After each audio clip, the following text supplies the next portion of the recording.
Good afternoon, everybody. Happy Friday. I have a couple things for all of you at the top. Today, the President and the Vice President met with governors to discuss the worsening 2021 wildfire season and ongoing efforts to strengthen prevention, preparedness, and response activities. This was a follow-up to the meeting the President convened last month with cabinet officials, governors from Western states, and private sector partners. During today's event, the President highlighted the heroism of our firefighters who undertake dangerous work to keep Americans safe, and he discussed the actions his administration is taking to improve emergency preparedness and keep Americans safe. The President and the Vice President then received an update from the governors about the situation on the ground. They discussed what their administration can do to support state and local response efforts and ensure the federal government's response is as quick and effective as possible. Driven by extreme heat, prolonged drought, and the changing climate, as well as decades of forest management decisions, the 2021 wildfire season continues to outpace the devastating 2021 season in terms of large fires to date. Already this year, FEMA has approved 20 fire management assistance grants to help states pay for the cost of fighting these fires. The President has been receiving regular reports on how wildfires are impacting communities across the country, and he will continue to closely monitor the severity of this situation. Cuba meeting today that the President's having. Since the historic protest we witnessed in Cuba on July 11th, the President has been watching the events closely. As we have stated before, he's made clear that Cuba is led by a failed and repressive regime, and that communism is a universally failed ideology. That's why, from the start, the President has said that addressing this moment was a priority for the administration. We have said many times that Cuban Americans are the best ambassadors for freedom and prosperity in Cuba. As part of that, today, the President will host Cuban American leaders at the White House to discuss the demonstrations and the administration's response. In addition, we also announced yesterday that the President is nominating Cuban American Frank Mora to be the next U.S. ambassador to the Organization of American States, a vital forum where we have and will continue to regularly urge the countries of the hemisphere to support the fundamental freedoms of the Cuban people. And I know you love these. This is of our vaccination update. They're so great. We're always happy to share them with you. So today we recorded over 500,000 new shots in arms, the highest number since 1st of July. And the average number of people getting their first shots each day is up 30% over the past week alone. And this is the third week that states with the highest cases have the highest vaccination rates. Every day, Americans are making the choice to get vaccinated. This is an encouraging sign, but we need everyone across the country to have the conversation with someone they know who is unvaccinated about getting the shot.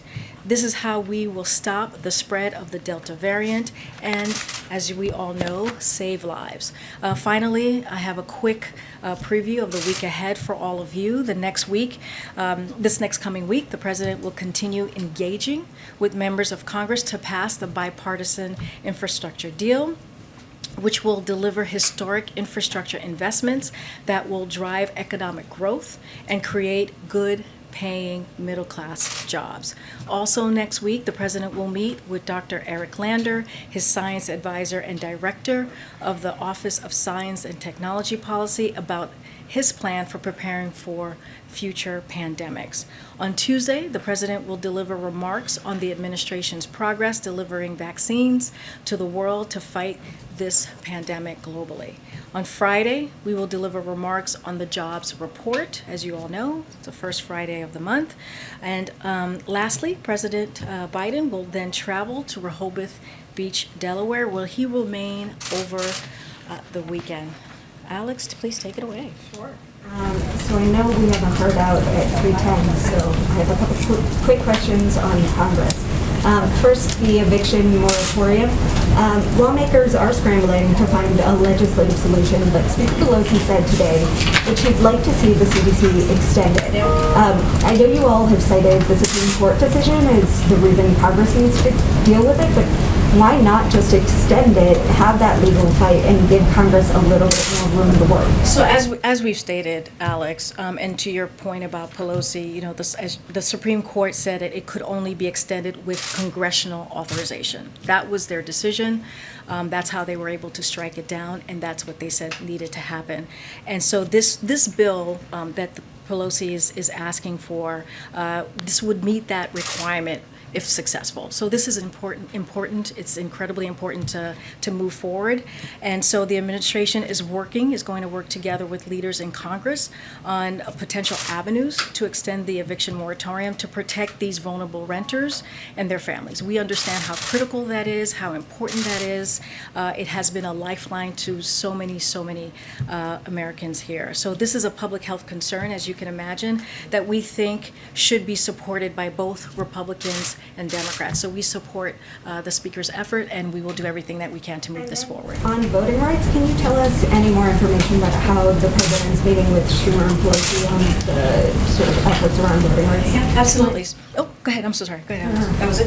Okay. So, as you stated, the President and the Vice President are hosting Speaker Pelosi and Leader Schumer at the White House today, later this afternoon. And they're doing this because they want to make sure that they continue having the conversation on protecting the sacred right to vote, because it's such it's an incredible priority for them. The President and the Speaker, the Leader Schumer, are regularly in touch about this, but they wanted to have this meeting in person to talk about the next step. This is both personal to the President, as we've talked about many times, having fought for voting rights his entire life. He spoke about it in Pennsylvania at not too long ago, just a couple of weeks ago, and he's going to just continue having those conversations. And then one more on the CDC document that was just leaked.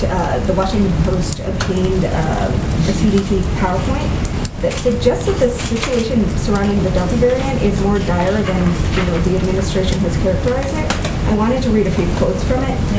It said, quote, "Given higher transmissibility and current vaccine coverage, universal masking is essential to reduce transmission of the Delta variant. Quote, Delta variant breakthrough infections may be as transmissible as unvaccinated cases, and quote, risk of infection is reduced threefold in the vaccinated population."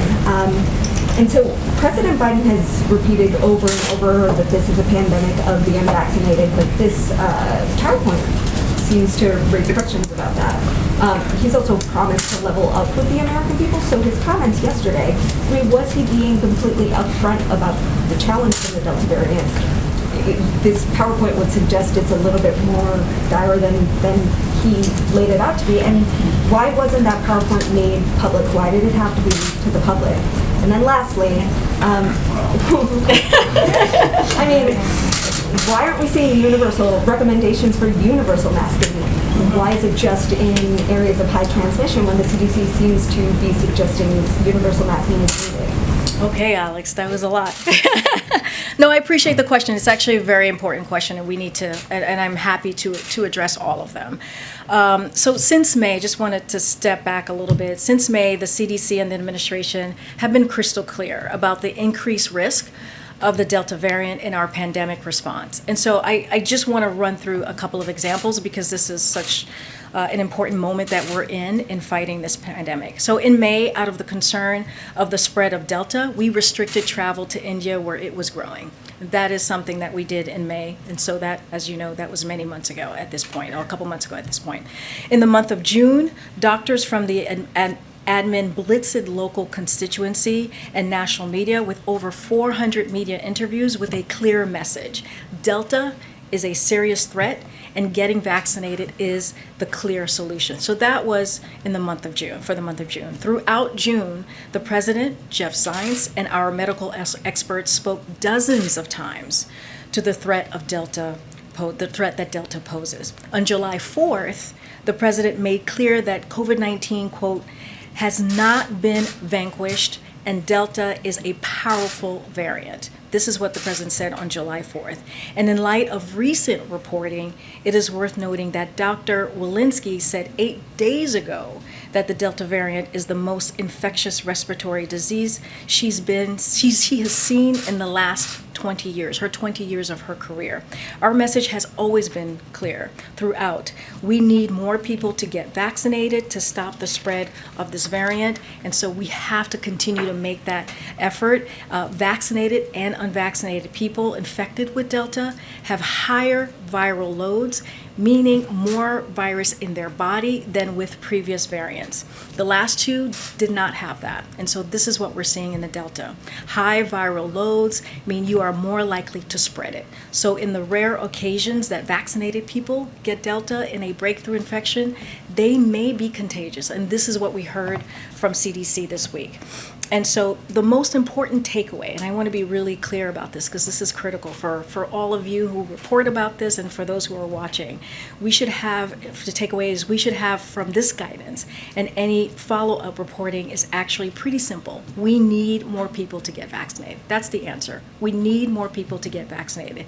That's if we want to stop the spread of this variant and avoid mutations, we can.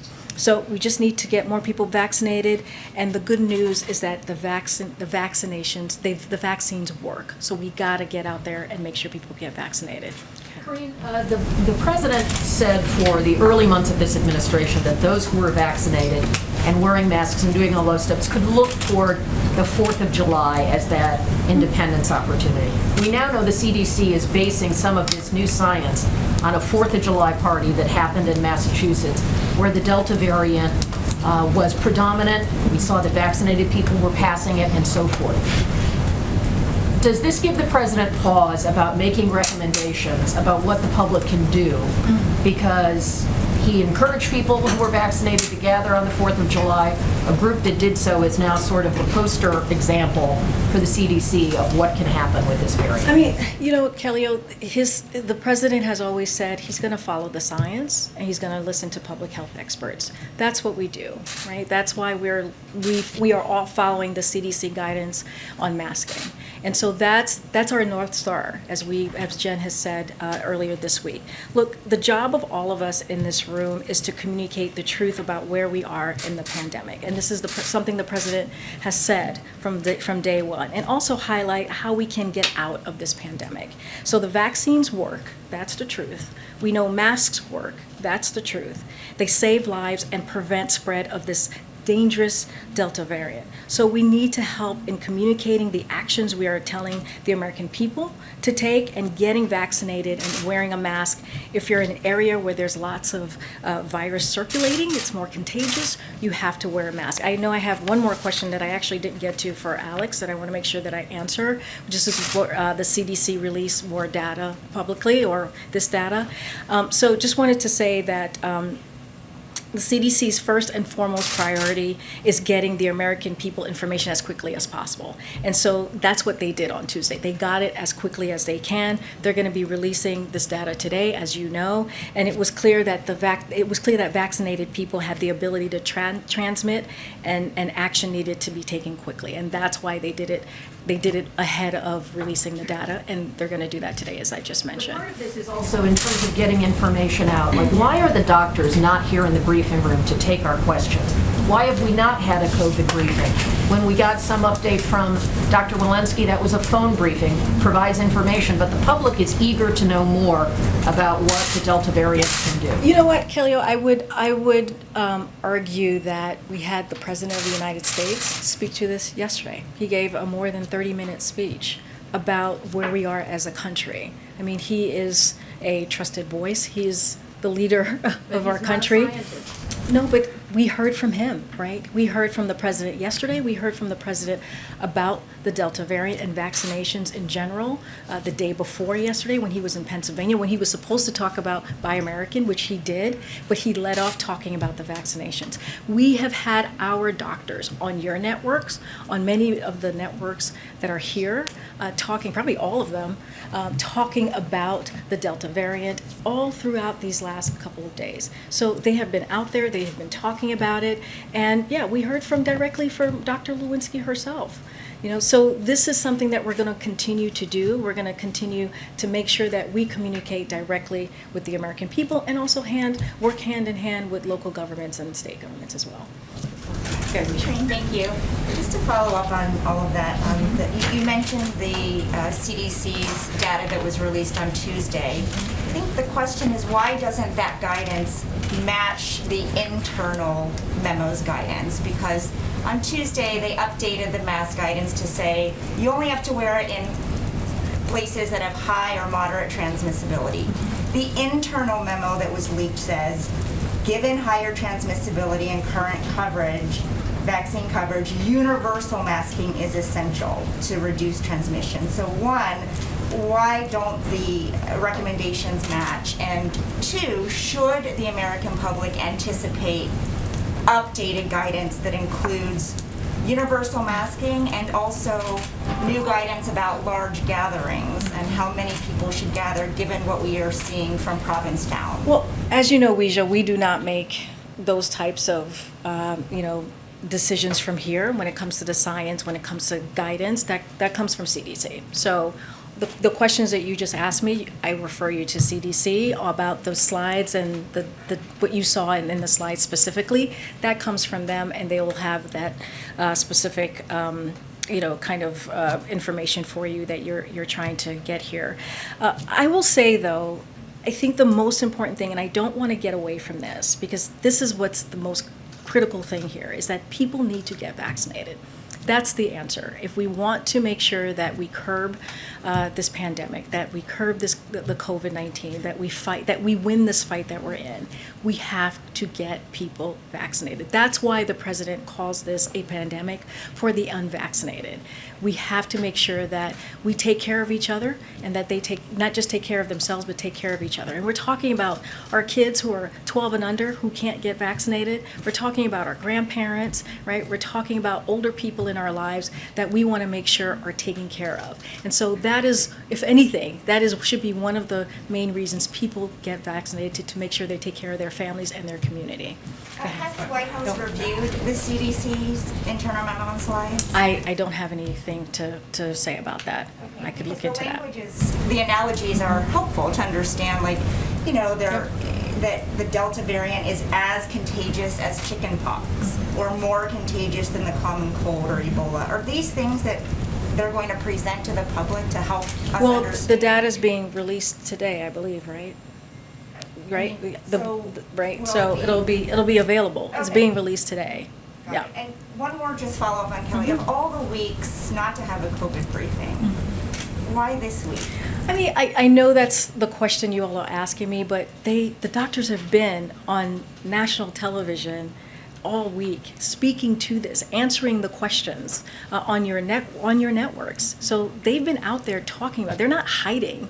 They're actually having the conversations with anchors and hosts and answering the hard questions about the Delta variant, about the CDC masking. And so they've been out there. They're not hiding. They're actually speaking to this almost every day. And we heard from the President of the United States yesterday for more than 30-minute speech that many of you were in. So, Thank you. yeah, Peter. Thank you. Building off of your point, the vaccines work. Then why is the president asking vaccinated people to mask up if there have been just 0.0035% of the 161 million fully vaccinated Americans who have had a breakthrough case? Let me give you the facts about the Delta variant, and maybe this will help Peter. It spreads more than twice as easily from one person to another, and it's spreading rapidly. It is really just across the country, and that is just the fact.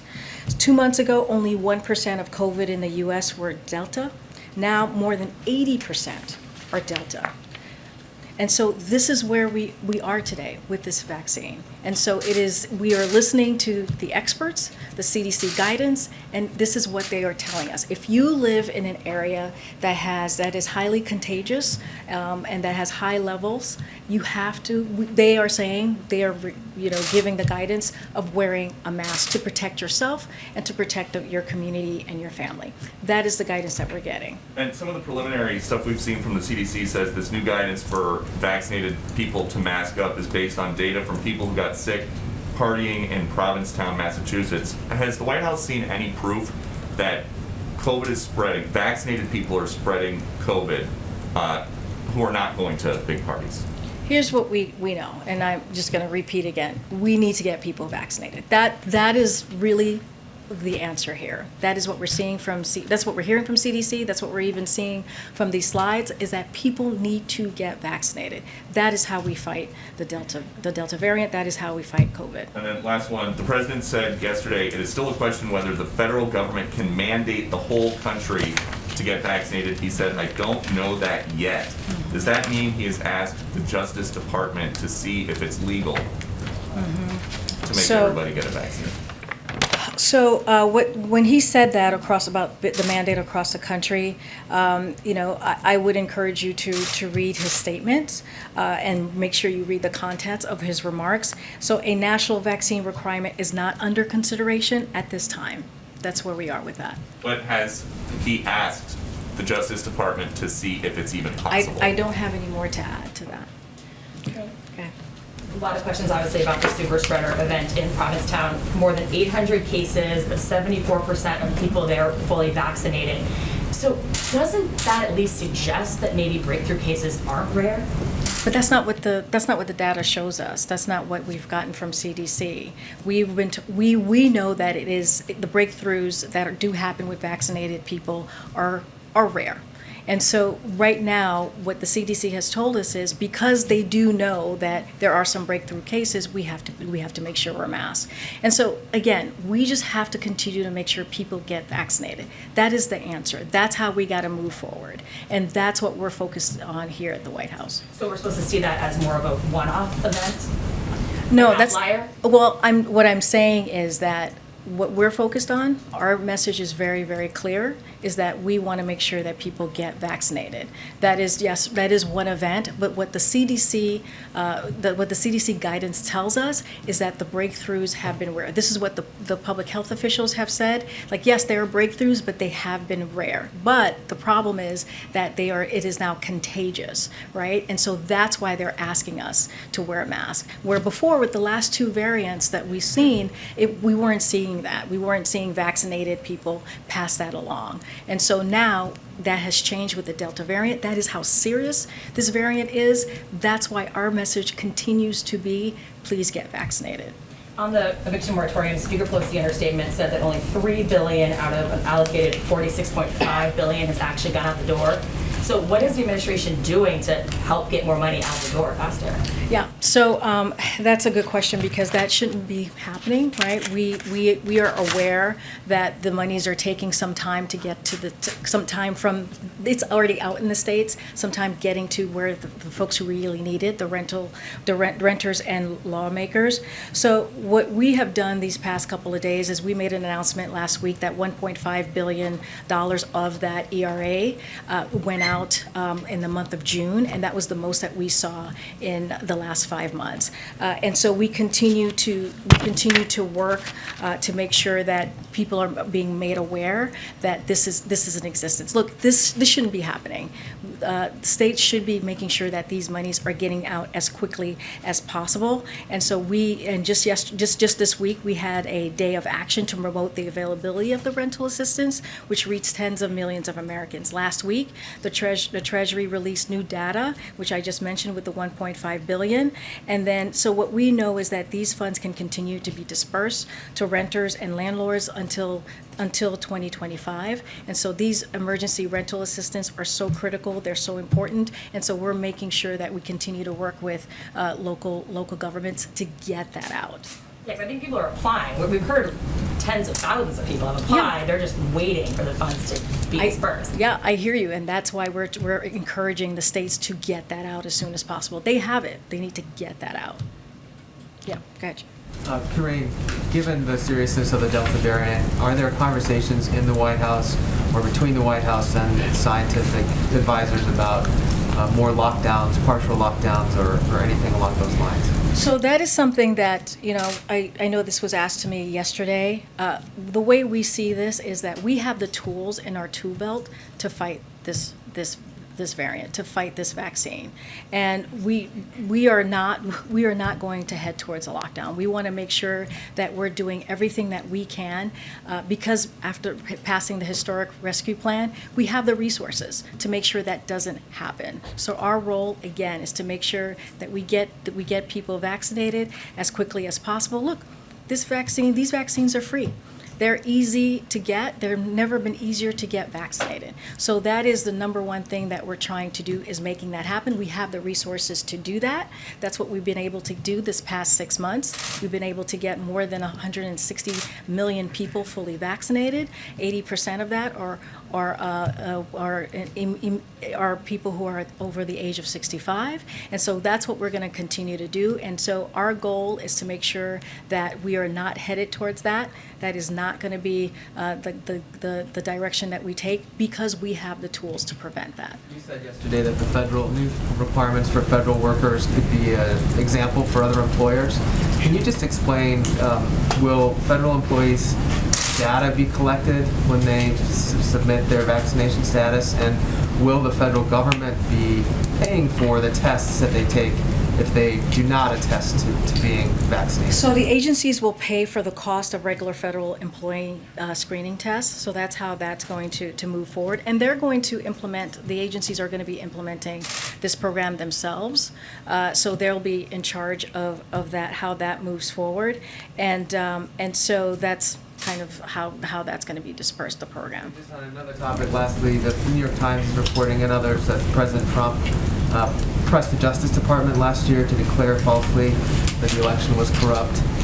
Do you have a reaction to that? And would your Justice Department, the Biden Justice Department, do anything about that? So President Biden has been clear that he believes it is absolutely vital to have a Department of Justice that is free from undue political influence, and these revelations underscore why that's important. Yeah. Go ahead, Phil. Thanks, Karine. Just to follow up on Mary Alice's question, her number, at least percentage-wise, was right from the CDC study. It says about 74% of 346 cases had been fully vaccinated in that cluster. So just to clarify, it's still the belief of the administration and the public health officials that breakthrough cases are rare on that. So what we've been told by CDC and what we know from our public health expert is that they are rare. But here's the thing, and this is what we keep trying to say, is that we got to get people vaccinated. That is what we have to focus on. That is why we're seeing the Delta variant, and so that is what we're working on as an administration. That's what the president talked about. He talked about incentives. He talked about ways to do this in a more robust way, and this is the way we're going to be focused on, is making sure people get vaccinated. So that actually, that was my follow-up, Yep. which is, it's very clear that those who are vaccinated see fewer symptoms, hospitalizations, death. There's no question about it when you look at the data. How concerned are you guys that people see a headline like that about breakthrough cases, or a headline from the slides about transmissibility, and it undercuts your efforts to say vaccination is the answer, vaccination is the solution? Well, I just talked about what we've seen the last couple of days, the rise in numbers of people getting vaccinated. And so, if anything, we're seeing people are out there who are unvaccinated clearly getting vaccinated. And so that's critical, that's important. The numbers and the data shows that. And so that's what we're going to continue to do, is making sure that people continue to get vaccinated. We were all being tested every single day. At a certain point, we were not being tested. I'm curious what the current status of White House staff testing is, and whether, given this news about transmission, there are plans to ramp up that testing. So we're going to continue to follow the guidance that's been let out, that's been handed, and so all of that is going to be determined. Our testing is going to be determined by the White House Medical Unit. We continue to get tested here. The staff does. So does the president, and so that's what we're going to. That's how we're going to continue to move So forward. when you say guidance, is that I think the current guidance is only if there are symptoms. If you're vaccinated, is that the current Yeah, status? but we've also have stated in the past, like when a staffer's around the president, they get tested, and because we're around the president of the United States, we get tested pretty regularly. That's something that we have shared in the past. There's nothing new there, and we're going to continue to follow what the White House Medical Unit entails for us to do as staff and for the president. On the eviction moratorium, why did the White House wait until yesterday to publicly inform Congress that it was them who needed to extend it legislatively? So let me just first say about the eviction moratorium, because this is, I think, really important. We know that this has a disproportionate effect on those Americans, both most likely to face evictions and lacking vaccinations. And President Biden would have strongly supported a decision by the CDC to further extend this eviction moratorium to protect renters at this moment of heightened vulnerability. But like we've all said today, unfortunately, the Supreme Court has made clear that this option is no longer available. So the Supreme Court's ruling stated that clear and specific congressional authorization would be necessary for the CDC to extend the moratorium through July.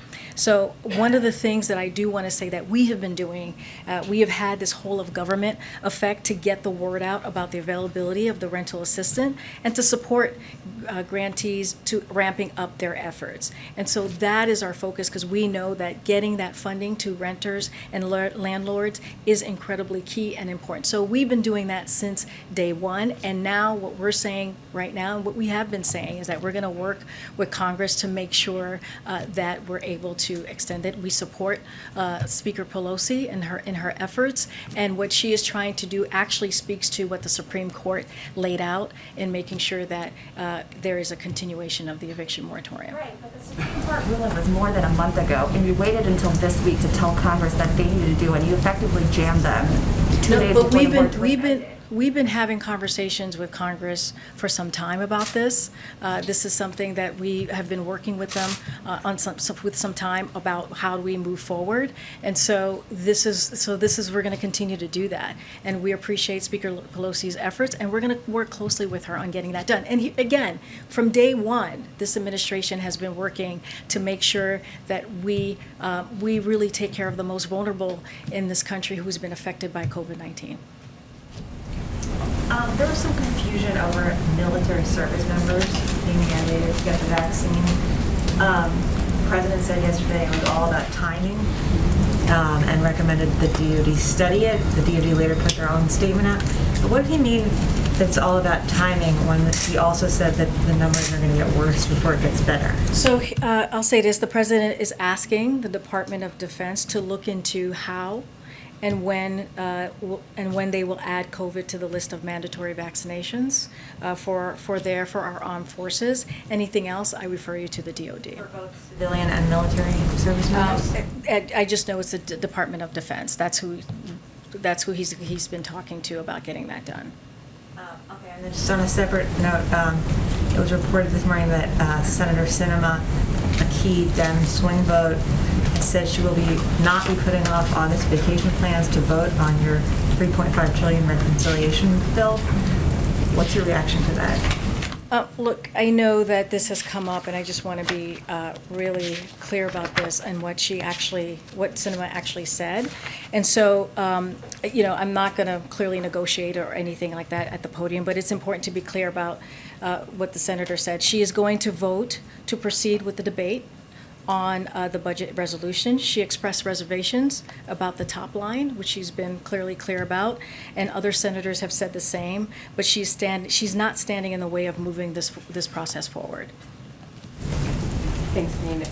You've been clear that the position of the administration is around the importance of getting vaccinated, but I had a follow-up to Alex's question earlier, because a lot of Americans do not know if they are in an area with substantial or high levels of transmission. So while you are trying to get vaccination rates up, is it the position of the administration that local officials in those affected areas should bring back mask mandates?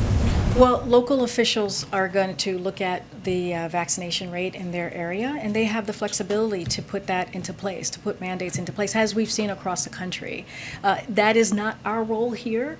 As the federal government, we are not mandating mask wearing. We're following, again, CDC guidance, and we encourage local governments and states to adhere or to take a look at the guidance and make sure that they keep people safe, right? They keep their community safe, and they keep people in their state safe. So that is what we encourage. And at the same time, I'm going to be a broken record on this, because this is true. This is the case. We have to make sure we continue to get people vaccinated.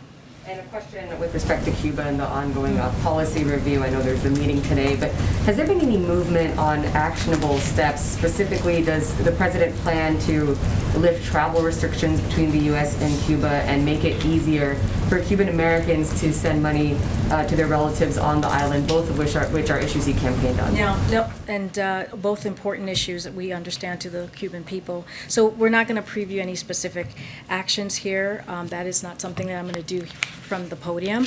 I will say that on the remittances, this is a complex issue that requires coordination with experts that will help to inform the administration's policy. So at the president's direction, the Department of Treasury and State will form a remittance working group to review available options to establishing those channels. Karine, may I follow up, please, on Cuba? Right back here. May I follow up on Cuba, please? Thank you so much. You may have noticed those protests last week across the street from the White House. I don't know if you or anybody from the White House happened to speak to those protesters, but I did, and it's anecdotal, of course, but they say they see no difference between the policy of President Biden towards Cuba and the policy of former President Obama towards Cuba. Is the approach the same of those two presidents, of President Biden currently and the former President Obama? So I'm going to be really clear here. So since day one, we have said many times, many times, that the Cuban Americans are the best ambassadors for freedom and prosperity in Cuba. That's what I said at the beginning. Today, the president is going to sit down and to meet with Cuban Americans and leaders at the White House. That's what he's going to do in just a few hours, to discuss the demonstrations and the administration's response. And so including applying new sanctions on Cuba, on Cuban leaders, and establishing internet access for the Cuban people. So we want to lift up the Cuban people, and that is going to be our focus. On July 22nd, the Treasury's Office of Foreign Assistant Control sanctioned one of the Cuban individuals and one Cuban entity for serious human rights abuses and the repression of peaceful pro-democratic protests in Cuba that began on July 11th. So we are going to continue to lift up the Cuban people, and we're going to have a conversation, as I just mentioned. The president will have one today, and we'll probably have more to read out from that. Go ahead, Jane. Thanks, Karine. Just really quickly, following up on Summon's question on the eviction moratorium, you said that you've been working with Congress for some time now. Is there anything you can share in terms of who you've been talking with and when that started? Because Democratic leaders, quite frankly, seem pretty surprised that it's now their responsibility. Obviously, we know the Supreme Court decision has been out for a month. So what can you share in terms of that? I don't have specific meetings or conversations to share. Look, what I want to make really clear is that we're going to work with Congress to get this done, because we understand the importance of the eviction moratorium to everyday people, especially after what we have seen this past year with COVID-19. That is a priority for us, and we work with Congress on so many different issues and have so many different conversations, and this is going to be a priority. And so we support what Speaker Pelosi is trying to do now. Do you have any response to Congresswoman Ocasio-Cortez calling your handling of the situation reckless and irresponsible? Because the White House hasn't shown leadership. I disagree with the Congresswoman because, as I stated and I've laid out, from day one, we have been working on the emergency rental assistance. We have been making sure, working with local governments to get those funds out. Just last month, we saw $1.5 billion in just 1 month in rental assistance, which was more than the last 5 months. So we have been working very hard in a whole of government approach that we do here at this White House and this administration, and we'll continue to do that. Yeah. Thank you. Back to Senator Sinema's comments, which she noted her reservations about the price tag. Do White House negotiators and the president support Senate Democrats scaling back the reconciliation deal? Look, this is a process that we're going through. This is a negotiation process. We're going to continue to have to engage congressional members on the Hill when it comes to reconciliation and also clearly the bipartisan infrastructure deal. So we're not going to, I'm not going to stand here and trying to negotiate from the podium. I'm going to let congressional members do that. We'll work closely with them. We understand this is how incredibly critical this is. This is part of the Build Back Better plan that the president has put forward, his economic policy for this country, and he is all in on this. He brought people here, right, to work with both sides of the aisles to bring this bipartisan deal on the hard infrastructure, and we're going to continue as well with the whole Build Back Better plan. And back to COVID, I know you said it's up to the CDC and health officials to lead on new recommendations, but has the White House or the president asked them to look at new restrictions, possible restrictions surrounding large group gatherings given the Delta variant transmission? Again, we follow the science and we listen to public health officials. That's how we move forward with this. Karine, speaking of the science, Karine. Hi, switching topics.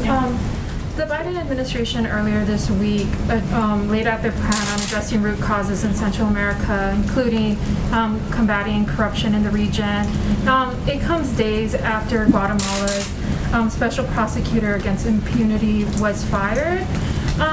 The State Department has suspended cooperation with Guatemala's Attorney General. So I guess how does this affect the White House's work in the region? And does this cause any setbacks? Thank you for the question. Yes, this is something that we are very aware of. The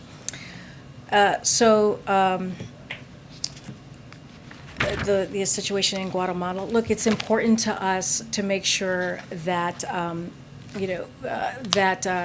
that corruption is, as we're dealing with the Northern Triangle, is dealt with.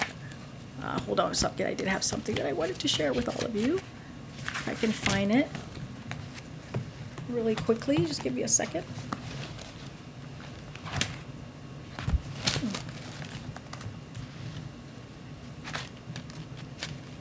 I don't have it with me.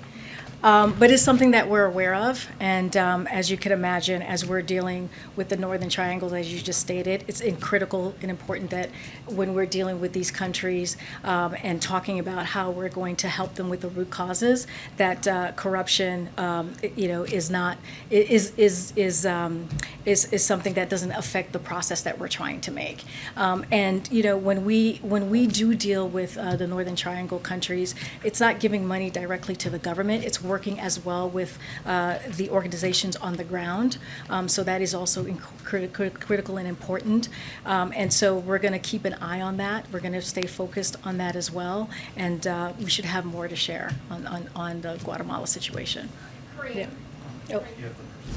Oh my gosh, I totally forgot.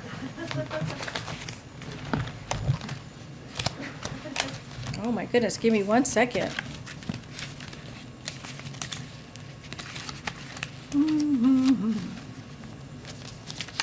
Our Fun Friday. Okay, for our last question for our Fun Friday Zoom, reporter hailing from Black Information Network, Vanessa, hey, Vanessa Tyler, how are you? Hi, Karine. Thank you so much for taking my question. Oh, we cannot hear you. Can you hear me? Can't hear you, Vanessa. Can you hear me? Hello? I know. There are questions in the room, for sure. Hi, can you hear me now? How do you test that is the Delta variant, that COVID is the Delta variant? Hello? I don't understand the question. How do you test when that it's the Delta strain in an area when people just test whether they're COVID positive? Well, we don't test it. We listen to public health and scientists, and they tell us that it's the Delta variant. Oh.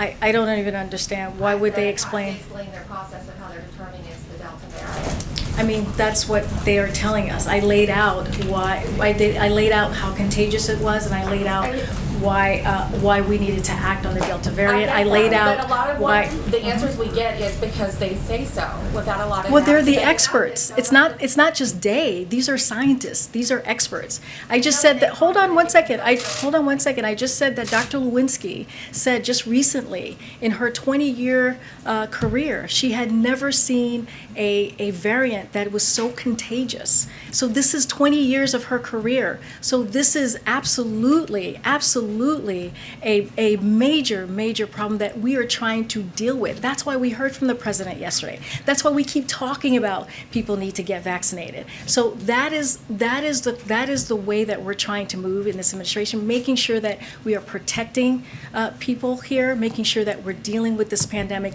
in a way that is effective, and that's how we're going to move forward. I'll take another question. Go ahead. Yeah, go ahead, Eugene. Go ahead, Eugene. In April, the chief of staff told Playbook that the education department was reviewing whether the president could forgive student debt, and that review would be done in a matter of weeks, we're at a matter of months. So just wondering where that review stands. This is the student. Student debt. So the president signing away 10,000 or 50,000, which is a big ask. So I think we've been, the president, as you know, supports Congress providing 10,000 in student relief and debt relief, and he continues to look into what the debt relief actions can be taken administratively. I don't have an update on that at all right now at this moment. Look, the Department of Education is working in partnership with colleagues at the Department of Justice and the White House to review options with respect to debt cancellation. And so again, I don't have any update. Okay. We're gonna have to wrap up. We're gonna have to wrap up, guys. We're gonna have to wrap up. Thank you so much. Thank you. Thank you, everybody.